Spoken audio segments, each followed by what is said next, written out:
The Stanley Cup playoffs are underway for 2020. Happy August, everybody. Hi, everybody. I'm Darren Millard, along with the co-founders of In Goal Radio and In Goal Magazine, Kevin Woodley and David Hutchison. This is In Goal Radio, the podcast. Today, we will chat with Kevin Weeks of the NHL Network, chatting about what's happened so far in the goaltending world and how you get ready after a long pause. Kevin has some great tips for everybody that is going to go back on the ice later this month or into September. But we chat about the Stanley Cup playoffs to start. And fellas, I believe I raised the question of how many teams we would see play multiple goaltenders in the early going of the playoffs. And it was kind of open-ended for the entire postseason. But the number has been extreme for what we've seen, considering that the playoffs truly, like in a traditional year, haven't even started as we record this podcast. So I put the number at around 10 was my guess. You guys were much lower,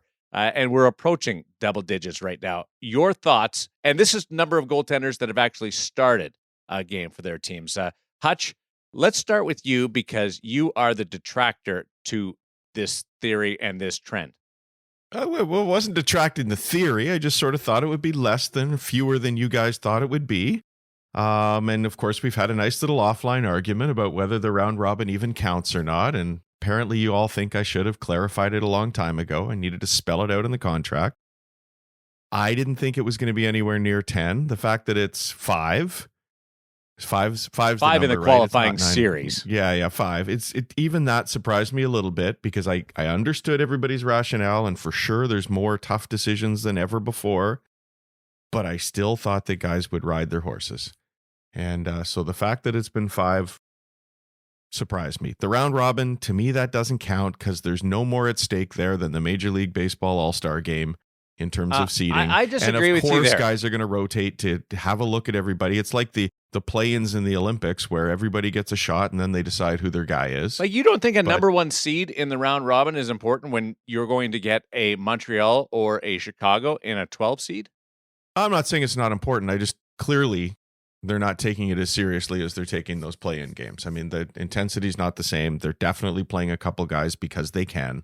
So to me, that doesn't count. But still, seeing the changes was interesting. I mean, we saw what happened in Columbus. That quick hook makes such a huge difference. But Woody, Carolina too has been another good example. Yeah, to me, the interesting part of this is we can get into the debate on numbers and too high. I think we needed to set the parameters before we picked them too high. I actually thought we'd see more. I can tell you that I'm pretty confident we would have seen more. And this is a little aside, a little message to shooters. Stop hitting your freaking goalie in the head in warm-ups, boys.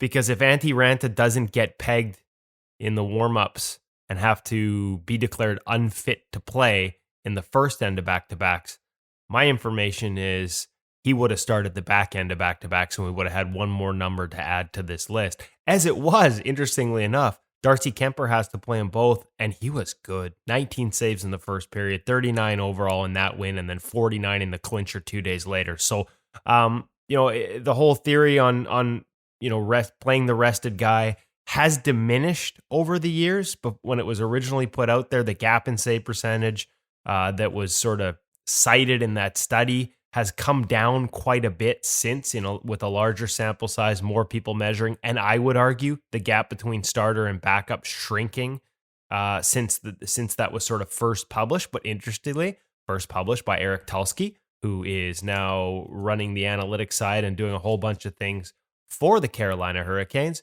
who were the only team that went in. A lot of teams went into that qualifier round saying, we're going to need both guys. Carolina went in saying, we're going to play both guys, and they stuck with it. And I thought that was the most interesting, compelling decision of the first round in terms of tandems, because it wasn't just that they did it, it was the nature in which they did it. Peter Mrazek was not at his best in game 1. They won anyways. Peter Mrazek was exceptional in game 2, and they took a 2-0 series lead. I thought they'd stick with him not just because he won 2 games, despite having a plan to go to Reimer, but because of the way it went. Peter's a guy who rides highs and lows, relies on rhythm and timing. There's a lot more movement in his game, relies on athleticism as opposed to structure. And so I wasn't surprised. He didn't look great in the exhibition game, I thought, either. and he didn't look exceptional at all, frankly, in game one, but he looked really good in game two. And I'm thinking, as a goalie coach, as a coach, I'm thinking, my rhythm guy just found his rhythm. Am I really going to put him on the bench one day later with the chance to clinch? And they did. And James Reimer was great. So, like, I'm not saying one's right, the other's wrong, but it's fascinating how it worked out. It's fascinating when you dig into sort of the history, whether it's Tulsky as the analytics guy, Rod Brindamore, obviously a player on the Carolina Hurricanes in 2002. And we talked to Kevin Weeks about this in the interview coming up, because he was the goalie that alternated with Artur Zerbe in that playoff run to the Cup final. 2006, Rod Brindamore is with the Carolina Hurricanes when Martin Gerber and Cam Ward both got turns in net, and they win the Stanley Cup using both goaltenders. But in both those cases, not on purpose. And so to sort of try and inform the decision a little more, I dug into and asked Paul Schoenfelder, their AHL goalie coach, because this is a franchise that is 1 year removed from a championship in the American Hockey League, where they did what? Rode both goaltenders. They actually split. Now, hey, it's the AHL. They played 7 back-to-backs in their Calder Cup run in the American Hockey League. Like, it's just a different world. But they split 4 of them, including 2 in the Calder Cup final. Dustin Tokarski, and Paul said this, and I use it in an article at NHL.com, they don't win the championship without him. And the way they actively used him, they started Nedeljkovic for the whole first round, including back-to-backs. Had back-to-backs to start round 2, played Tokarski in the first end of the back-to-backs to give Nedeljkovic an extra day rest before coming back with him. To me, that's purposeful management of your goaltenders, and the similarities that Schoenfelder cited in terms of, ice being poorer. It's harder work on a goaltender. Goaltenders getting drained more because they're losing more water. It's hot out. They were obviously playing in Charlotte. We're now playing in August in Toronto and Edmonton. All the things, condensed schedule, back-to-back games in the playoffs. There are a lot of similarities, and I thought that was telling that Carolina went that way, despite the way the series was going. And interesting that they were rewarded for it. Now they get a whole bunch of time off, and I'm curious which way they go in game one, because my hunch is Mrazek. Let him try and find his rhythm. History shows that he has a tendency to lose it after this much time off. So lots more fascinating decisions to come. A couple of things there. One, when you're talking to your guys around the National Hockey League, just check in and see what the temperature is like at ice level, because I'm told that it's hot, even though they're keeping the rinks really cold. I've heard that the players are finding it hot. So just a little aside there, assignment for you. The other one is, do you think, after what we've seen in this qualifying round, do you think teams will be more adapt to switching up their goaltenders in the first round and on? I think it's probably going to depend on team to team, because I thought there were other opportunities, frankly, where I'm with you, Darren. I thought we might see a switch and we didn't. I thought the New York Islanders playing back-to-back games with a 2-0 series lead might go to Thomas Greiss. They didn't, and I thought that was Varlamov's worst game, and it put him in a situation. It ended up winning anyways, because Florida they weren't gonna exercise their option in Dreger because of what the Bobrovsky contract situation and because of what Bob is. But Varlamov had his worst game playing back-to-back, and now you had to come back with him for his 4th game in 6 nights with a chance to clinch, and that could go the other way in a hurry. So that surprised me. I think you could see more teams look at it because it's a 7-game series. The urgency of a 5-game series may have changed some of those decisions. I mean, Rod Brindamore was pretty brave doing it. If they lose that game, if Reimer's not good, and they give life to the New York Rangers, who now have Shesterkin in net, who is a kid who showed in his 12 games in the regular season he could steal games and could have potentially stolen a series. Brindamore's getting second-guessed 6 ways from Sunday. So I think it was a braver, tougher decision in a short series than it will be in a 7-game series. I also think it's going to depend on the schedule, and Brindamore said that himself just the other day after they clinched. It's going to depend what the schedule is. I have heard that there's going to be some back-to-backs in some series. There has to be. They've only allotted 14 days for each round from here on forward, and not every team is playing on game 1. So if you start on day 2 and you go 7 games, you have to have back-to-backs in there. I think each team can expect at least one back-to-back, depending on where it is and how their goalie is feeling. And I think you got to lean on the goalie coach. I think we will see more of this. Jacob Markstrom had his worst game for the Canucks playing in back-to-back. Made technical detail mistakes that I haven't seen him make all year, and he got roasted on each one on sharp angle. Is that goals. because of And it- back-to-back or because 4 months off and we're 3 games in? And that I don't know. We'd life have being to. totally different in the bubble. Yeah, there's a lot of different factors. Is even the start time, right? They started that game at 9:00 local time. It was supposed to be 7 or 8:45 local time. It got pushed back 20 minutes because the Blackhawks game went to overtime earlier. And I should mention that was PM because we have seen games start at Yes, not local, but the East Coast teams games are starting at 9 a.m. on the West Coast. So anyway, yeah, and so you're absolutely right. It's a great point, Hutch. There are other factors that could have played into it beyond fatigue. And we, Markstrom's not a kind of guy who's going to, he was asked about it post game. He's not going to get into those types of details. That he just was thankful that his boys picked him up on a night when he didn't play his best and made he admitted mistakes. To me, though, it's like I talked to a couple other goalies around the league, texted with them last night when we saw those details slip. And, and that's one thing they thought too, like fatigue, and it could be the pressure too. It could be a choke job. Could first be the time pressure. in the playoffs for Markstrom. Yep, you miss your spots, but I would argue first time in the playoffs, all the other conditions we talked about in terms of the schedule and back-to-backs on a late night start with all that pressure. Whatever the case, he missed little details in post-play execution that I don't think I've seen him miss almost all season, and it cost him 3 times from sharp angles. And I just think that anytime things are that uncharacteristic, he never gave up a goal off a sharp angle or a net play situation all season. Anytime it's that uncharacteristic, you got to think there's external factors. Hutch, do you think we'll see more flip-flopping as the first round works its way through?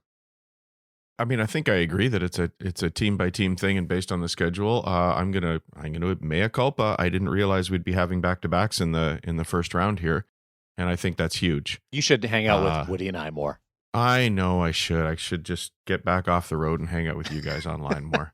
Well, you know what would have been fascinating, and we never got to see it. Apologies to the people of Edmonton, but if that series had gone 5 games, right? Because their games 4 and 5 would have been back to back. 5 games in 8 nights in that situation. And interestingly enough, Koskinen didn't start the first game, but he had to play the first game. That one would have been interesting. And again, interestingly enough, a lot of the focus in Edmonton will be on Koskinen and on Mike Smith. The Blackhawks beat you with basically I think I haven't looked at Crawford's numbers when it was all over, but to the point of the 4th game, he was basically .845 goaltending. Didn't carry Price you. No, he didn't carry Price you at all. Didn't need how to. fun was that to watch? I knew we all knew it was possible. I still I said it was possible because I didn't want to be the one person to say he'll never do it, you can't do it, and have him do it. I mean that just blew me away. Montreal I thought it was possible, but I didn't think it would be possible after that long break where we knew he didn't even have his gear with him in Washington State. But what do you think? You thought maybe different? Do you think he got the in-goal bump from the webinar that we did with him? Oh, clearly. I think all these guys should be lining up to do a webinar with us before the first round and change their fortunes like Carey did. It's funny because I do think that him not having his gear for so long, and as he admitted in late June, having not seen a shot in 4 months, that sort of set off alarm bells in Montreal. We talked about this a little bit. I just think that's the norm for him. And maybe that did contribute to the comfort level, and maybe it didn't. Maybe it's just the rest.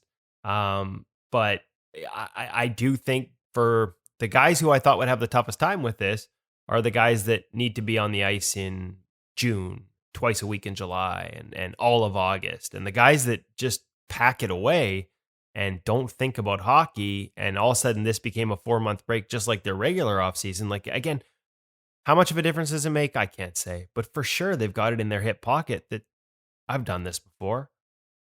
I haven't seen a shot for 3-4 months and got my gear on. And 2 weeks later, I was ready to go. As Carey texted me, I kind of asked that question by text message. I needed his voice for a column, and he just fired back 3 weeks is a lot of shots, Woody. Let's get her going here.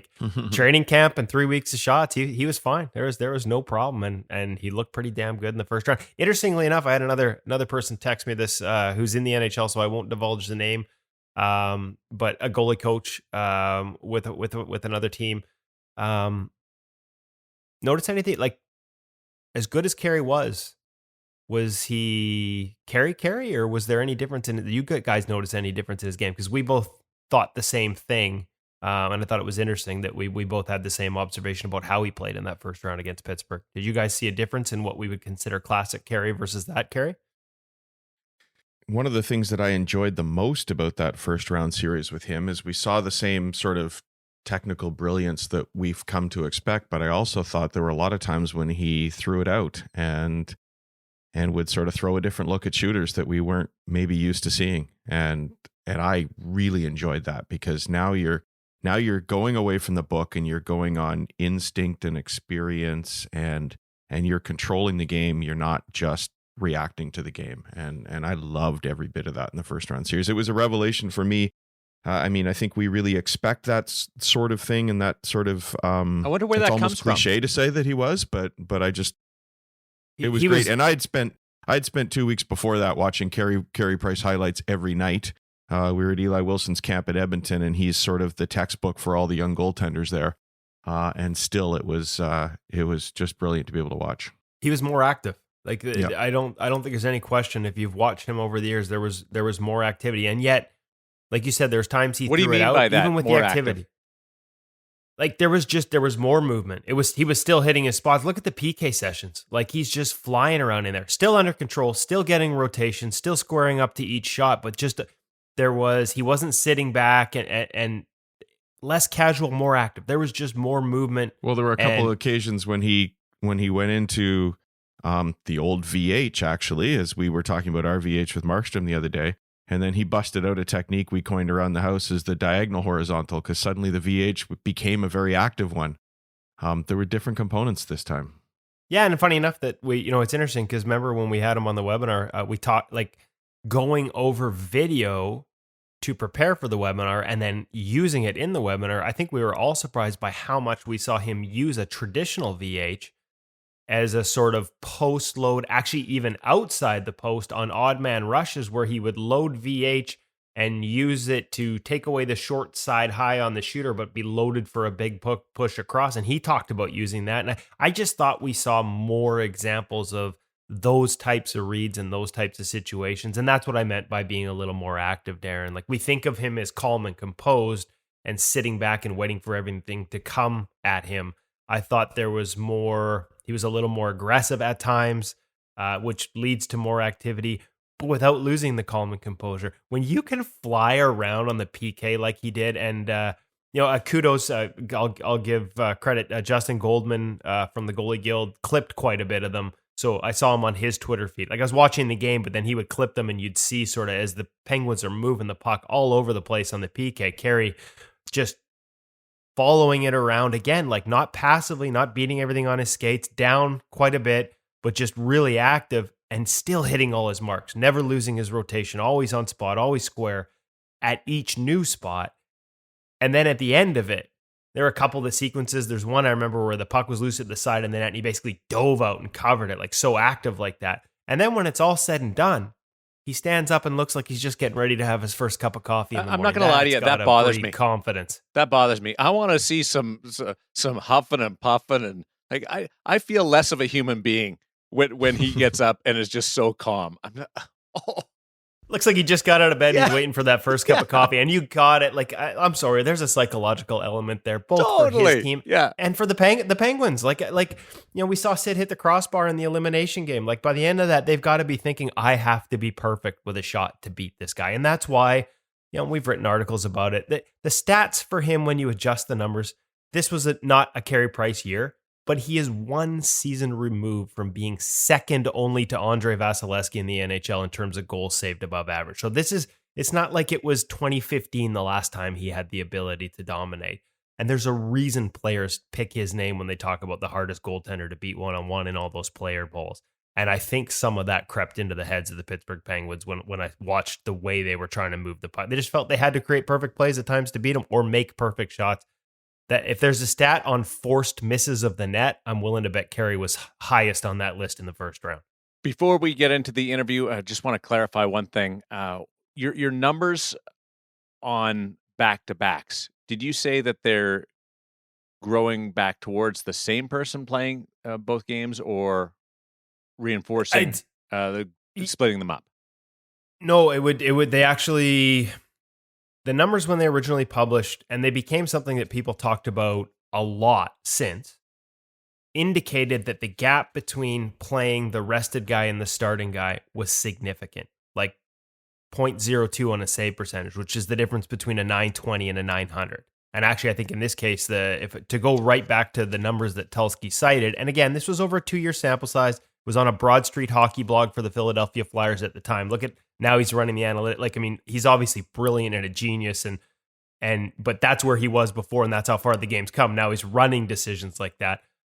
It was actually 912 when you played the rested guy, and 892 when you played the tired guy. And this discussion emanated around Ilya Bryzgalov and the Philadelphia Flyers basically playing the wheels off the guy that year. And that's where it started. And for a lot of years afterwards, those were the numbers that were cited. When we started to get in, people started to dig deeper into the sample size, the gap was still there, but it wasn't quite as big. And whether it's the increased sample size or sort of a change in trends, and as I said, I think there's more good number twos than, like, we're not that far removed from the number two being a guy some teams were scared of playing, right? And now look at teams that are running like 3-4 deep with really good high-end talent. That's where when people say goaltending's never been better, I think you see it in depth. The gap has shrunk there, and I guess that's what I mean. So it's no longer as absolute a statement that you're better to play the rested guy than to run the same guy out there back to back as it was before. Anybody surprised that we didn't see Pekka Rinne? Little bit. I expected him for the last game. Except for this one note. I thought we might see him at the beginning, but he did not have a great training camp by some accounts. Scrimmages were, a lot of goals went in on scrimmage.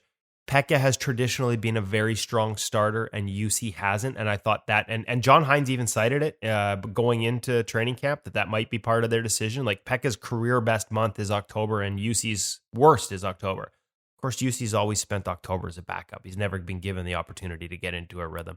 I thought we might see Pekka early, but once we didn't see him at the start, I'm not surprised we didn't see him at all, just because, and he even talked about this and we predicted it, as that role shifts, especially for a goaltender who has admitted to relying a little more on the feel and rhythm of playing often. I mean, his empty net goal, we wrote an entire article on how his empty net goal is tied directly to not being comfortable when he isn't busy. So one of his solutions was to handle the puck and stop every rim and those kind of things, which led to him stopping a tough rim, which led to the empty net goal this season. Like, it's well documented, and he's admitted it. Shifting to the backup role for Pekka Rinne was difficult, and it will be a challenge he's going to have to figure out, being able to be good when he doesn't play often. If you know that, if your goaltender's admitted that publicly that it's a challenge, once he didn't start early in that series, I'm not surprised we didn't see him at all, even despite all the historical relevance of what he's meant to that franchise. And it is like, he is the franchise in a lot of ways throughout his career. So no, just based on that, I'm less surprised because of not just that clear evidence, but the fact he's also admitted it. Just a question for both of you, and I don't know the answer to this, but we see that teams are practicing in the bubble during these rounds. What's the practice time compared right now to what it might be like in a regular playoff time when they've got all this travel involved, and how's that impacting things? I wish I could tell you, I can Hutch, tell you. But okay, see, Darren's got more info here, Yeah, because for sure. my caveat would have been most of us in the media aren't even freaking told. You may say you see their practices, but for the most part, we don't. Well, it's a bit of a point of frustration. See retrospectively, I mean. Yeah, But I heard this on one of the Zoom, and one of the great advantages for the media during this return to play and this hub city and the bubble is we can jump on every single press conference with every single coach via Zoom. So we have access to more teams because of this than ever before. And I heard one coach say it's 2-hour blocks during the qualifying round. Each team gets 2-hour blocks of ice. So how you in total, how you divide that up is up to you. But so some teams will do an hour and then an hour with their extras. They might go an hour 15 and then do some power play time. But it's up to you. Most teams are going with their regular group and then the extras, the taxi squad, in two different groups. But it's 1 hour block per team. And is that encompass what would traditionally be a game day skate as well, or is that in addition to? It all depends. Yeah. Obviously, if you're playing at 9 a.m, you're not having a game day skate. I know that, but I mean in terms of what they're allowed to do. Obviously. I believe each team gets 2 hours a day, and then it's totally inconsistent, and like there's not a lot of consistency to it. And I'm not even sure the notice is prepared in advance, because I've seen other coaches talk about like having to all about adaptability because they've had to change on the fly. Yeah. And it bounces around, least, right? I can tell you. Like it's not 10 a.m. every day. Yeah, it could be 3:45 one day, and totally inconsistent, and nothing like, because I think Hutch's question is more to the point, the rhythm that goaltenders are used to. It is nothing like what they would do in a normal regular season. It is all over the place. I was so excited to have an answer. I didn't even listen to Hutch's real question. It was a good one. Well, it not compared to a normal regular season, but I actually was wondering if there might be the opportunity to get a little bit more work in right now because they're not having to face travel. Well, I think you might see that as we move along and the teams get pared down. You lose 8 teams, and there's ice available, so you might be able to get a little bit more work. And you're not. I mean, the players don't want to go home and do something. They've got nothing else to do. So part of the problem too is, and you're right, maybe, and I've actually seen players talk about this as, hey, this is great. It kills more of our day, and we have a lot of day to kill. Yeah. Mm-hmm. But they're not just walking across the hall to the practice rink. In Edmonton, at least, it is 40 minutes each way by charter bus to get to the practice rink. I think they're going to use the rink attached to Rogers Place a lot more.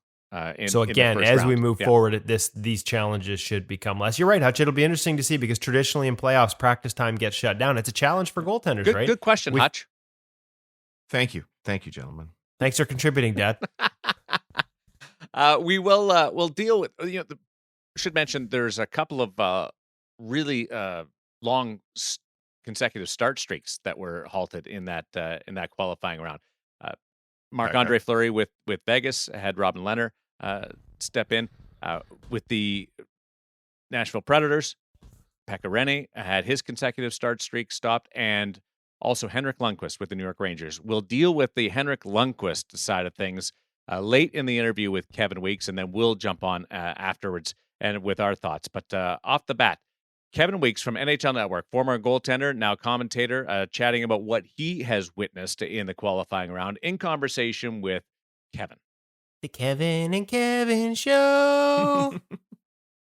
I'm putting that in. Okay, well, welcome back to the In Goal Radio podcast, Kevin Weeks. This is a little sooner. I think this is a new record for the fastest return guest. And yet we had to have you back on because everything is happening in the world of the National Hockey League and goaltending. And I know you're on top of it with NHL Network and in touch with these guys on the regular, even from the bubble, dropping texts and dropping calls and keeping in touch. Goaltending in the National Hockey League, decisions all over the place, tandems, who to play, when to play both. Like, there's so much going on right now. Let's just start. I want to start, Kevin, with a team that you have experience with, a situation that you have experience with. Carolina Hurricanes. Peter Mrazek looked like he was finding his feet in game 1, was exceptional in game 2. I'm thinking rhythm goalie. He's found his rhythm. They're going to stick with him. Boom. They go to James Reimer in game 3, sweep the Rangers. What do you think of that decision? And what do you think of what we're going to see moving forward in terms of teams? Hey, I think teams are going to need 2 goaltenders, but using 2 on purpose like that, I loved it. What do you think? Yeah, you know what? Peter has been awesome. He touched on it in my Instagram Live that you just joined me on at Kev Weeks, and thanks so much for joining me, man. I would say Peter's been tremendous. They do a great job of playing defensively and structured. They work exceptionally hard, that group in Carolina. Roddy Brindamore, my former teammate, and I think the future Hall of Famer as a player. He just does an outstanding job. I think he's one of the best coaches in the league already. And that's reflective in how prepared his team is, how diligent they are, the details of their game. And in saying all of that, they allow their goalies to have some predictability in terms of where they're facing shots from, the danger of shots. But all that to say, Peter Mrazek was still really good in games 1 and 2. He made some glove saves in particular at close range in both games. And Roddy made the decision in consultation with Jason Mazzotti, their goalie coach, who he defers to a lot in the goalie decisions, to play James Reimer. And I thought it was a masterful move. And it allows James Reimer to stay sharp. He went in and he was money That especially that one series of saves, the 3 saves, and then he dove across and got that one with his paddle. I think Vatanen, the defenseman, got the first one. So I really love the move. And, this way they know that the goalies, that is specifically both Peter and Reimer, know that they're respected. They know that their contributions all year mean and count for something, and that they're going to be counted upon in their run here in the Stanley Cup playoffs now and as we continue to go forward. And as you touched on too, when we were just on Insta Live, it's a team-by-team basis, but I do love the teams where it comes down to communication, honesty, and transparency, Kev. And when you've got coaches like Roddy out of Campbell River, BC, I might point out, Campbell River native, of course, born and raised out there in BC. But when you got a guy like Roddy that is classy as he is as a person, as honest with that level of integrity, and then that translates over into how he treats people, that goes a long way, because that's something that I feel some coaches miss the mark on by not being transparent and by not having the right communication skills to show faith and also value in both goalies as people and also as goalies. The other part of this I just thought of is, when you pick a goaltender and who you're going to go with in the playoffs, usually you've got an entire season to lean on in terms of body of work, what you're seeing from a guy. And I mean, as a head coach, right? They've seen the guy playing. They may not understand the intricacies of the position as much as a goalie coach, but they can generally feel who's going well. They don't have that right now for the most part. They don't have that. We're coming off this pause. They don't have that sort of track record. I remember a quote from John Tortorella actually heading into this where he talked about how much more he was going to lean on Manny Legacy to make the decision on who starts for them.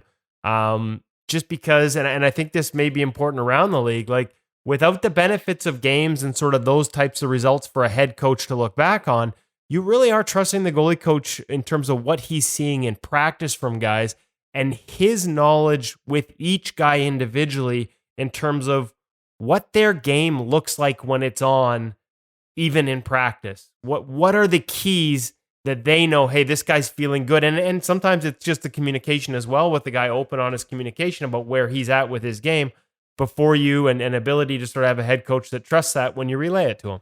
Yeah, I mean, that's a really good way of laying that out, Kev. As far as the goalie coaches, I've spoken to many of them. I know you have as well. And I've spoken to goalie coaches that still have teams that are still playing right now in the qualifiers and or the round robin, and even a couple whose teams are out right now. And I think the biggest thing, even in speaking of France Jean specifically, in my conversation with France with Tampa, he talked about, even with the great Andre Vasilevsky, who's a Vezina Trophy finalist again this year, having won it already.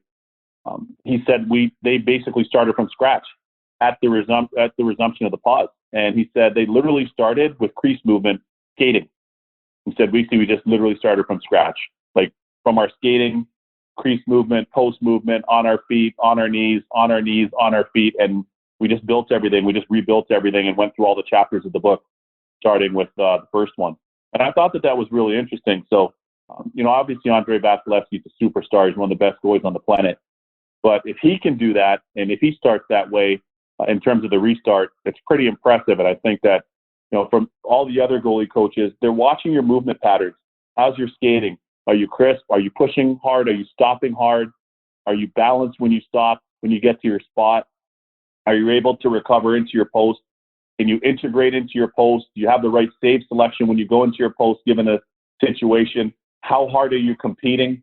How hard are you really being able to track pucks? Are you watching pucks into your glove and into your body? And quite frankly, are you treating the practices like games themselves? And those are a lot of the things that I've gotten from different people that I've spoken to. And in almost every single instance, those are the goalies that have started. Now, sometimes there's, we all know that there's some political weight and contract and different considerations, but those are a lot of the things that I've heard from different goalie coaches that they were evaluating as they went along. Yeah, it's interesting you say that. We've really hammered a lot on crease movement. I think that, just with the kids at In Goal Magazine and just trying to relay that message, because, it's one we've gotten every summer when we've had the obviously different summer this year, but in the summers we've been on the ice with Carey Price and We hear it from Carter Hart in our conversations with him. Like when you talk about the similarities between those two guys, and a lot of people like to make those comparisons, it all starts with the foundations of movement and good crease movement patterns, good habits, paying it. All goalies want to get on the ice and practice, and they want these drills with guys flying all over the place and, multiple options and game like, but it all starts with no pucks, movement, making sure that's dialed in first and foremost. Doesn't matter whether you're playing Pee-wee or you're a seasoned pro like Carey Price, or you're just starting your pro career like Carter Hart. That's what those guys dial in on, and that's what makes them so good. In terms of getting game ready for this, that was one that I wasn't sure, like who's going to be able to feel the rhythm and timing of a game fastest. Totally. How'd you like it? We saw a lot of scrimmages, but I talked to guys who said even in scrimmages, it's not the same. Like, what do you what do you remember from your career? What was it that helped you as much as the movement was a foundation? Throwing that switch to 10 guys flying all over the place and finding a puck, like what helped you best? Was there anything you could do in practice to sort of go from that to a game like situation and know you were ready and feeling good? I felt really, for me, a lot of it was repetition through drills with a goalie coach, starting with crease movement every day. Your typical warm up when you're on the ice with a goalie coach, getting on the ice early, half hour, 45 minutes where possible, and getting some of those drills in with the goalie coach, as mentioned.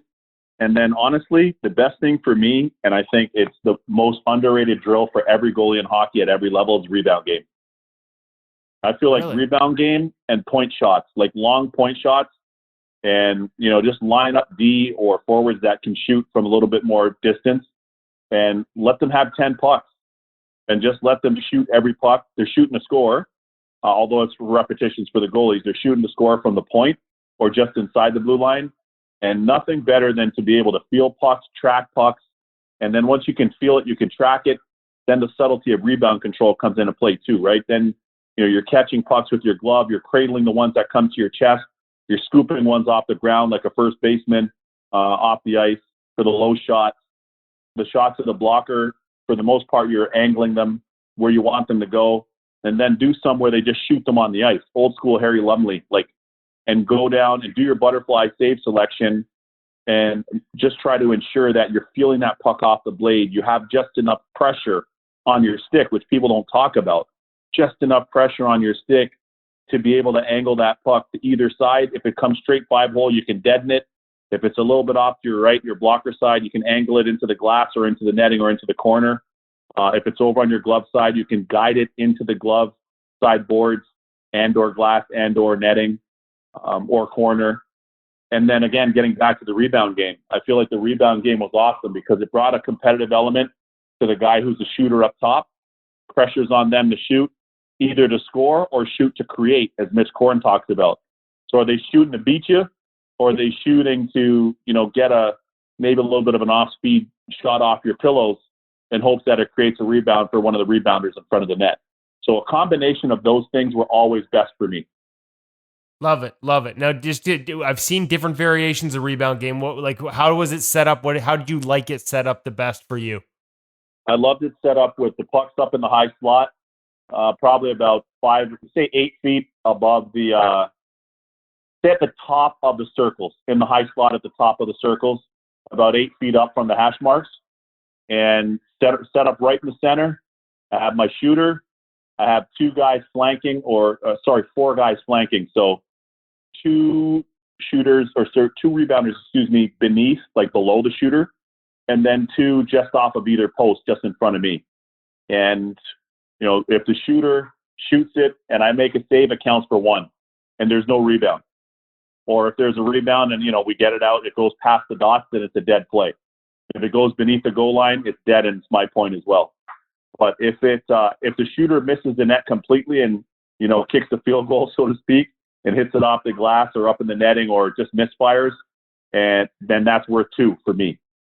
So 1 pass off of every rebound, max 1 pass. It can't go toe to toe, back and forth, tic-tac-toe. That's how you blow your groin or your ACL, heaven forbid. And we wanted it as realistic and game-like as possible. And those games were really competitive. I started doing that in the minors. It helped me a lot.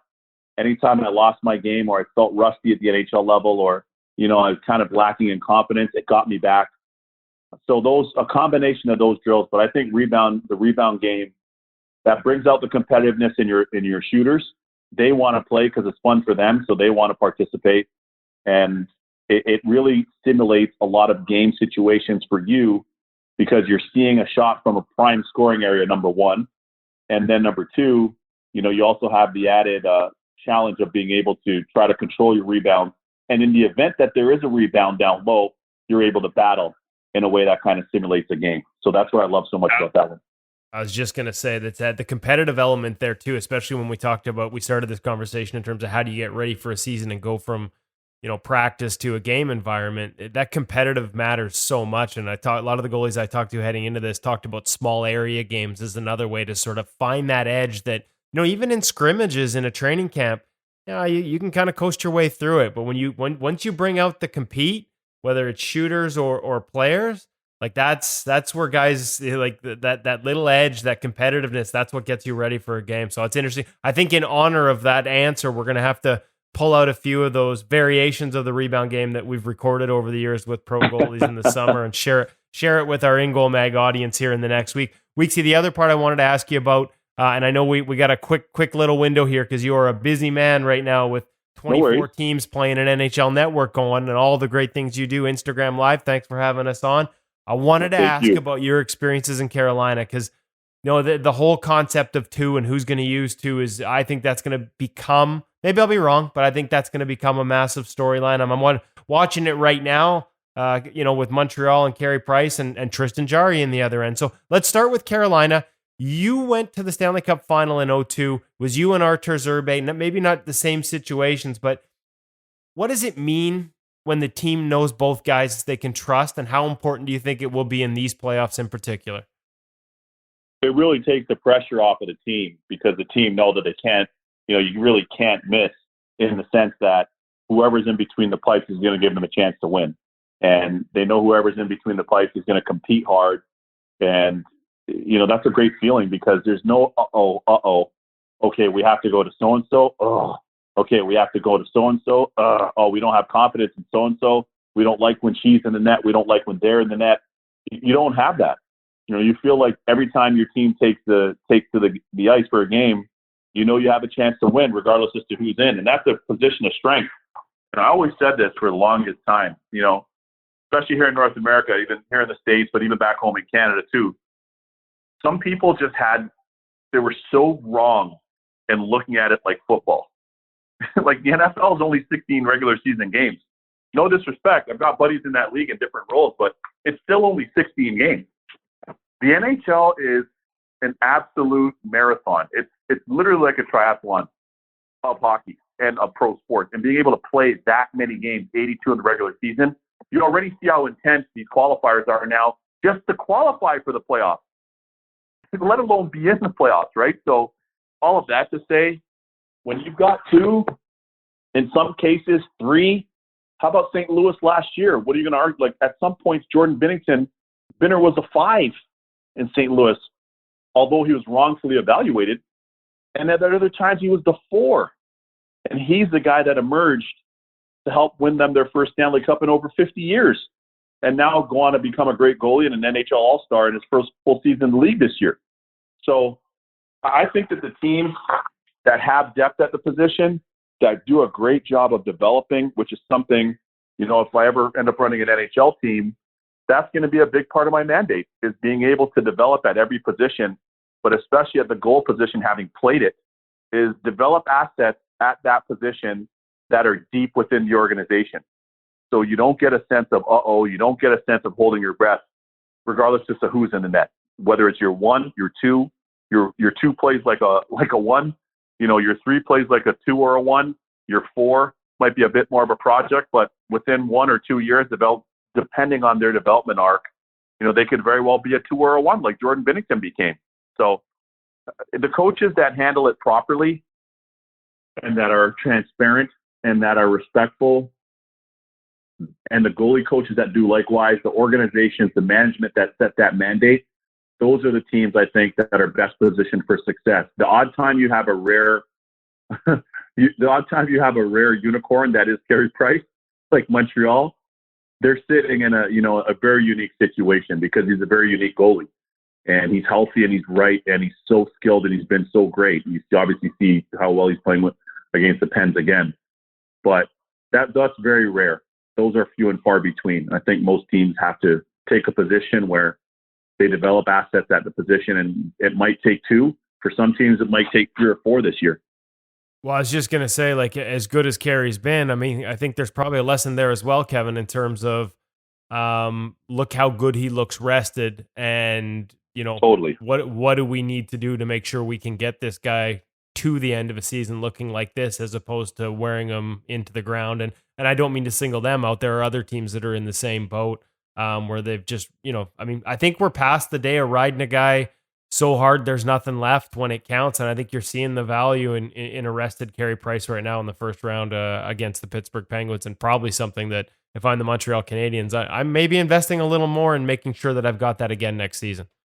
Totally. And I think that, they kind of took their eye off the ball a little bit because Carey was such a luxury item. And, it was him and Jaro Halak who came up together. Jaro had an excellent career to this point, won the majority of his career, still playing a one-level game in behind Tuukka Rask. And he's helped Tuukka Rask be fresh, be sharp. So I think after him, Montreal kind of took their eye off the ball a little bit.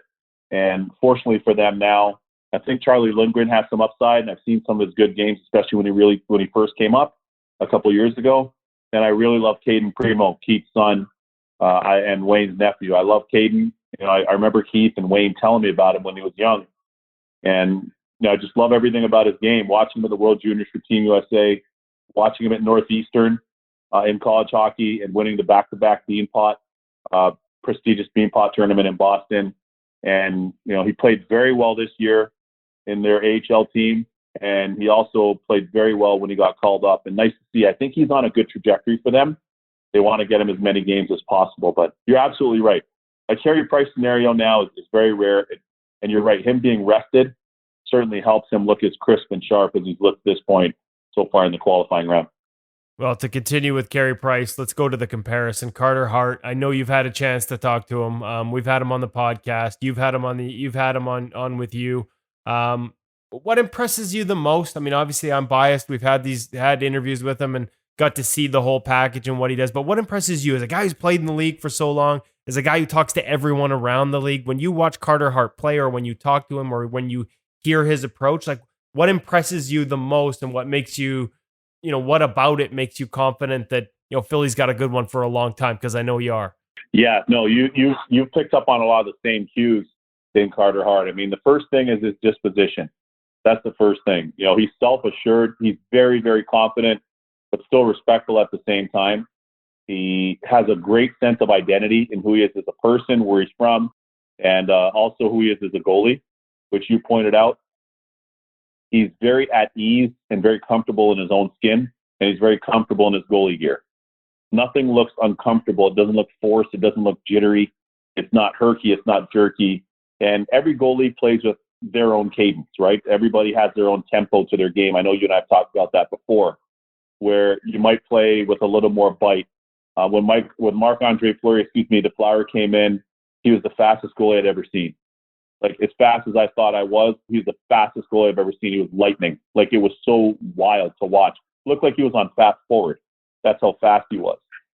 So you look at that as an example, Kev, and you watch each goalie in a unique way, because they're all different people. But I got to tell you, man, Carter Hart just looks technically flawless, but still very skilled. He's able to read the game very well and process the game.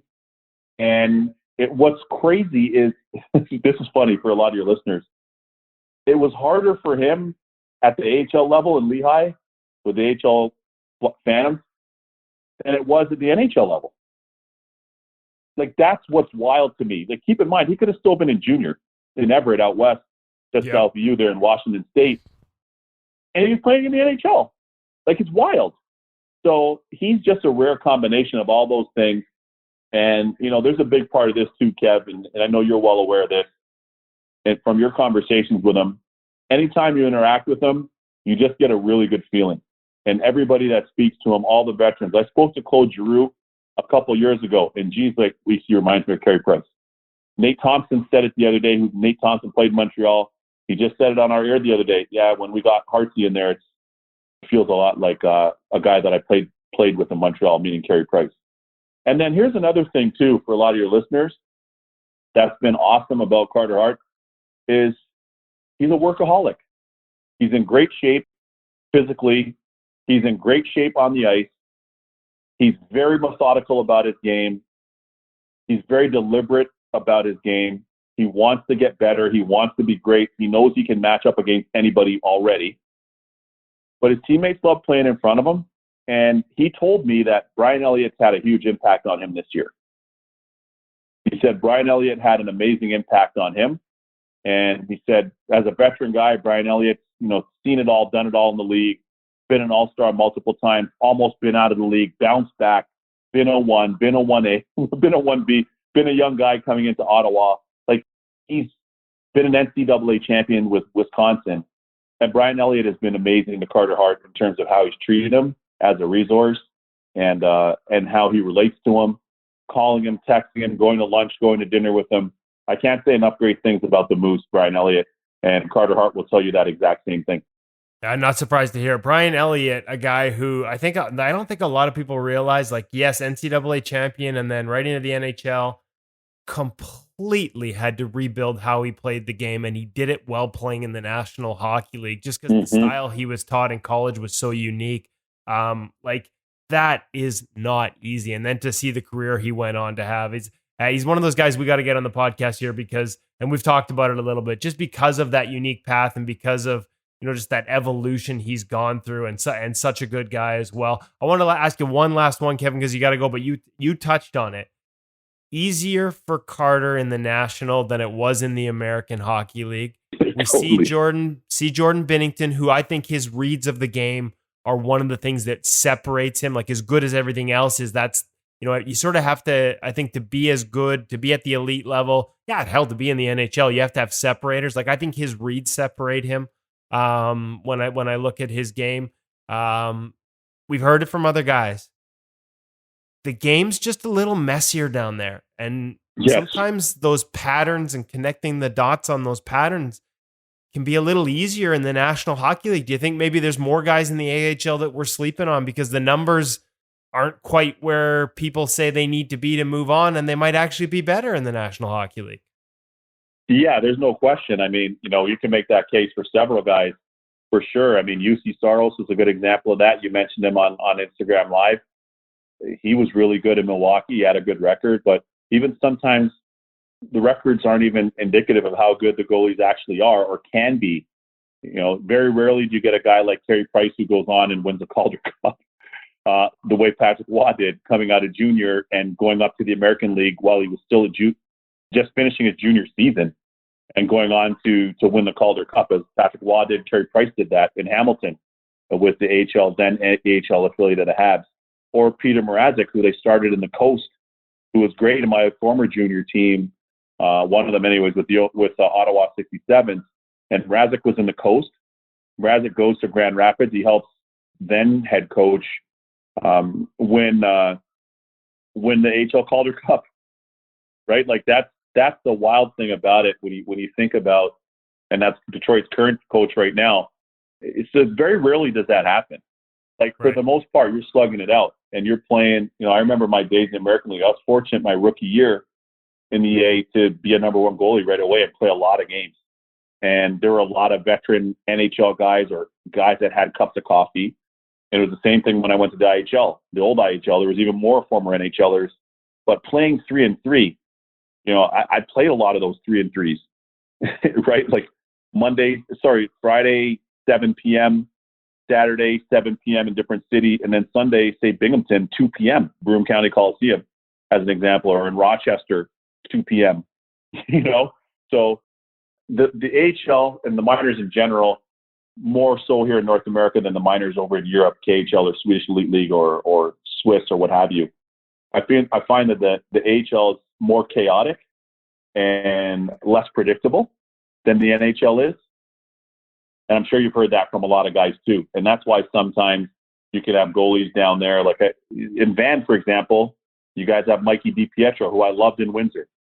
And I'm always checking in with Ryan Johnson, my former teammate, RJ, who's one of the heads of development for the Canucks. I'm like, RJ, tell me about Mikey DiPietro. How's he looking?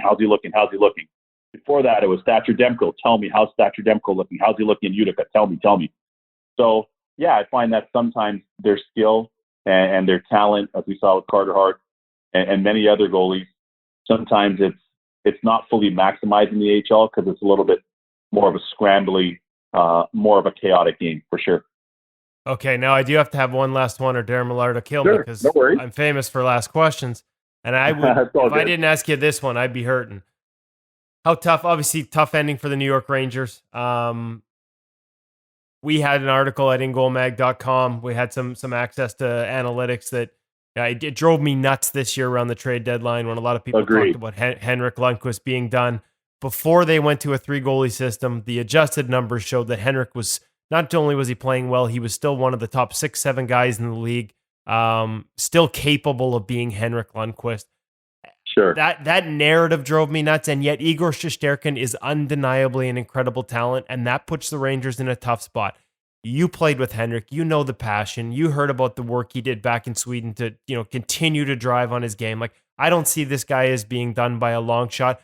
From your vantage point as a guy who knows him, as a guy who played for the Rangers, like, how tough was that to watch, and where do you see this moving forward? I'm not really sure where this goes, but I couldn't agree with you more. Kev, we had talked about, and you did such a great piece on that, on In Goal.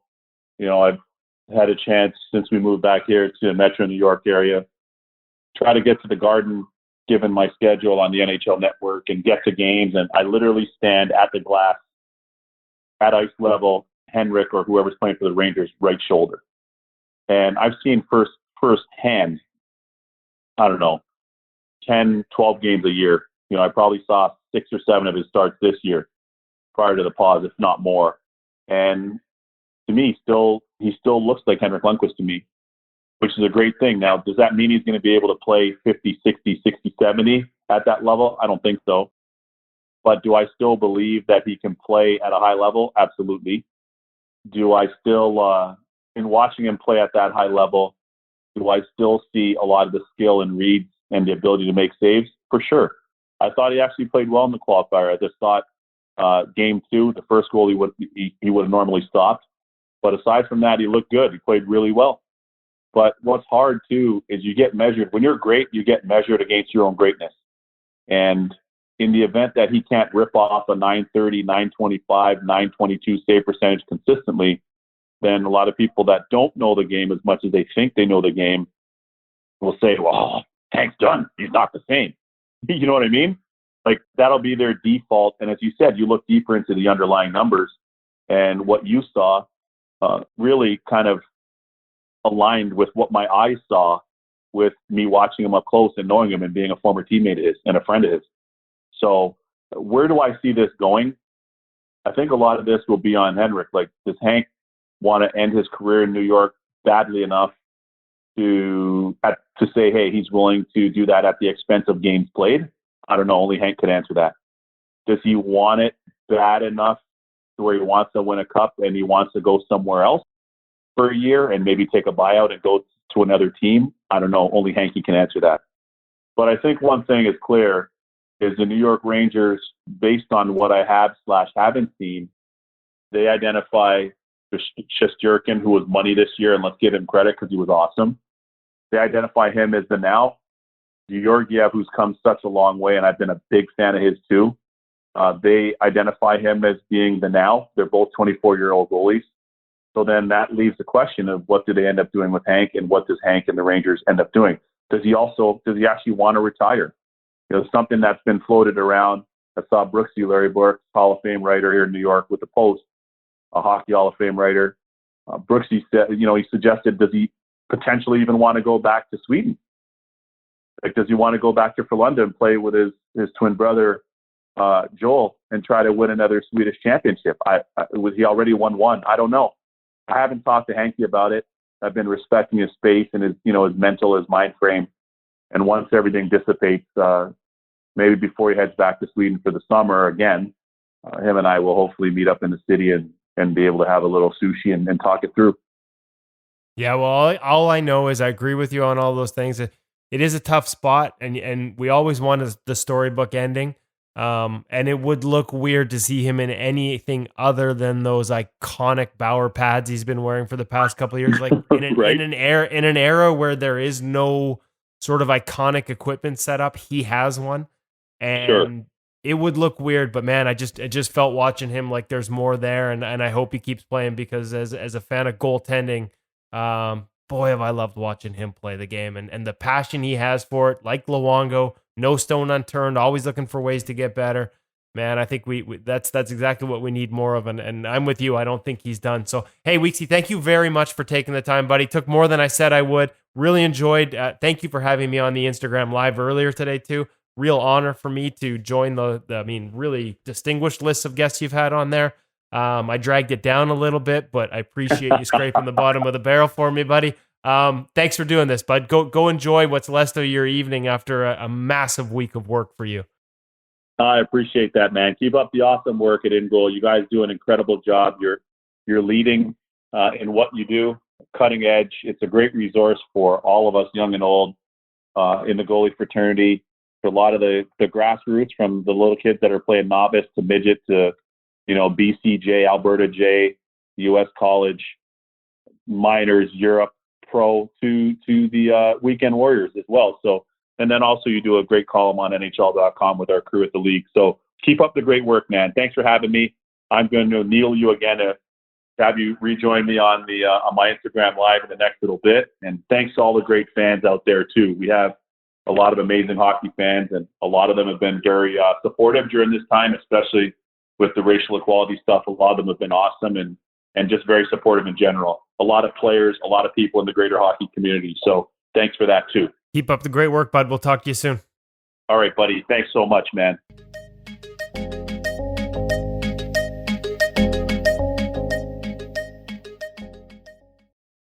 As if Kevin's not busy enough. I'm talking about weeks. Well, actually, Woody's same thing. This has been a really crazy time. Like, so much fun. And we're just starting out the traditional Stanley Cup playoffs with the first round.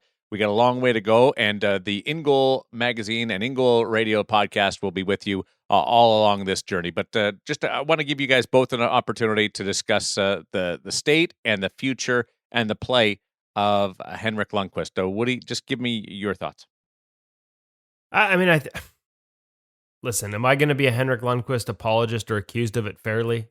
Yeah, it would be a fair accusation. I'm a massive fan. Love what he's done throughout his career, and also not going to hide it. He's been very good to us. This is a guy that even when he became a superstar with the Rangers would return emails and answer questions for us. He's been very gracious with his time. He's going to be a first ballot Hall of Famer because of the consistency, and I have praised him and will continue to praise him, even including this lockout where he didn't just go home and rest on his laurels. He went back to Sweden and worked on things he thought could be better in his game. Thought he was really good in game one. Had a couple tough moments in game two, and obviously didn't get the chance to play game three. Our article from Clearsight Analytics by Paul Campbell on InGoalMag.com and InGoal Premium showed people that in the first half of this season, he was among the top 6 or 7 goaltenders in the NHL when you adjust for the quality of shots he saw. And that's the other thing we saw in this Rangers series. They are not good enough defensively. Doesn't matter who's in net. That has to improve. I think he can still play. Maybe, and I thought Kevin said it best, and massive props to Kevin Weeks for giving us some time there, because like you said, Darren, you're in the industry. This is not just as fans watching all these games. This has been as busy a time as I can remember with all these games going on, and Kevin's been right in the middle. So to give us a half an hour like that, can't thank him enough. Like, huge for the goalie union to step up like that. But I thought he said it really good. Can he be the Henrik we know for 60, 70 games like the Rangers used to play the wheels off him? Probably not at age 30 or 38, sorry. But he's still showing that he can be that guy. He was that guy for half a season before they threw in the 3 goaltender rotation. Will he get the opportunity somewhere else? That's a big contract. The Rangers would have to eat some. I don't know what's going to happen, but I do think that the NHL is better with Henrik Lundqvist in it, because I know I sure as hell enjoy watching him play, and I enjoy the passion he brings to the position.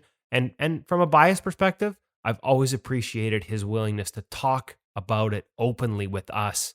about technical things, about gear. He is what we love about goaltending in a lot of respects. And so I'm happier when there's an NHL with Henrik Lundqvist in it, and I hope we get the opportunity to see it as much as, like I said to Weeksy, man, would it be weird seeing him in a different uniform? His look is iconic. I know. Like the gear, right? Like it would just be weird. But. Ingoal Mag and Ingoal Radio, the podcast, has documented how much movement is expected before the start of next season. And I wonder if he can find a place like what we saw in Edmonton, that type of situation, or Calgary, where it's more 50-50, and you can afford that if they split the money. It might be it'll be weird seeing him outside of a Ranger uniform, but I've come to accept that after the St. Louis era with Martin Brodeur, there's just sometimes it just happens. Sometimes we have to live with it. It doesn't define you. Woody, thanks for that. Hutch, just a comment on what you heard. That's a tough example you brought up there with Martin Brodeur. I know, but it's St. just Louis but it's interesting that you did because Kevin actually raised the point. Like, can he play anywhere else? Everybody can play. And I don't mean do we see him there, but just the way he plays the game and with the team he'd be with, can he be successful anywhere else? So very interesting that you brought that up, and that's my fear, that it would end up that way somewhere else, and that would be really sad. But that's not how we remember Marty. No. And I'm not one of those guys who say, a player has to leave after a championship. They can leave on their own terms, however they love the game, and he can still play. Aren't we headed for one of the most interesting off seasons ever, though? And it's going to be fascinating to see how that goalie rotation ends up. Well, and hey, the one thing about Lundqvist going somewhere else, like I think he could adjust. Frankly, I think it'd be like heaven sent to actually have a team that plays defense in front of him. I think he could adjust system wise, but I mean, just you talked about Hutch. You asked about the habits and the routines and the like he's been in the same city, the same practice rink, all those things. Massive adjustment, and the biggest of all, Henrik Lundqvist without Benoit Lair. That would be really fascinating to watch because those two have been glove in hand since he started in the league. And I'll never forget Benoit's line to me, Henrik's first year in the league. And people forget this. Henrik Lundqvist came from Sweden as a backwards flow, aggressive, early, retreat with the rush goaltender. And in one preseason and exhibition and training camp, he transformed himself into a goal line out, spot to spot goalie. And Benoit Lair gave me the quote, I think it was later that year, or maybe the next season. The greats have the ability to adjust and alter their game and adapt quickly. And that's why he thought at that time that Lundqvist was going to be great. He was a 7th round pick we'd never heard of to that point for the most part. And Benny was so confident that this kid was going to be that good. And he was right. So I think that partnership and ending that would be a fascinating part of, what happens to Henrik Lundqvist moving forward as well. I wonder if Hank can learn the DH. The diagonal horizontal? Yeah, absolutely. Did we just come up with a term today? Diagonal horizontal? The DH? Hope so. Reverse I VH? hope so. I'd love to see that. VH? Yep. DH? I pretty much just go with the horizontal, which is usually lying on my side after the puck's in the net. I'm a big believer in the crest down. Yeah, attached to the ice. Horizontal. What's up on the website right now? Oh, wow. Tons. We have a ton of content up on the website. We've got some good people doing a lot of good work. Maria Mountain's back with us with another segment of the off-ice training, where we've now got several people contributing to the off-ice training component of the site. Kevin's got a really interesting look at the rise of Russian goaltending and the importance of skating. And I think that's something we better be careful, because we could dive into for 45 minutes here as well. But definitely encourage people to go check that out. And we've got Evgeny Nabokov showing some skating drills there. More pro reads, of course. Carey Price, James Reimer, and Freddie Brathwaite with another skating drill. So skating, as we've talked about, sort of at the forefront right now.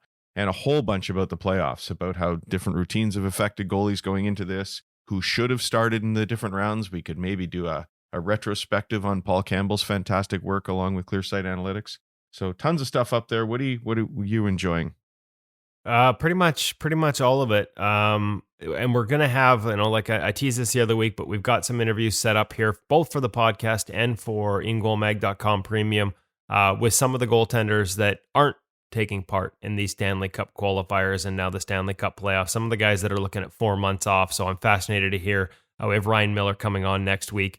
He's gonna tell us what it's been like, where he's at with his career. Do some video review sessions with us. We got Linus Elmark from Sweden, from the Buffalo Sabres, scheduled to join us as well. So we're going to start hitting those guys. And as fascinating and as enjoyable as it is to talk with you two about what they're seeing in these playoffs and what we're seeing in these playoffs, I'm really keen to see what other NHL goaltenders are seeing. How much they think is rust, how much they think is, maybe fatigue because of the uniqueness of the schedule. I'm looking forward to getting some of those voices as well. Middle of August means it's Miller time. Crack one open and enjoy it. That's next week on In Goal Radio, the podcast. Thanks to Kevin Weeks for joining us this week, and thanks to you for listening. Hope you've enjoyed all the action, and as well as let us know what you think about our opinions on what's happened so far during this 2020 Stanley Cup playoffs. For Kevin Woodley, David Hutchison, I'm Darren Millard. Thanks for listening. Stay safe and enjoy the action.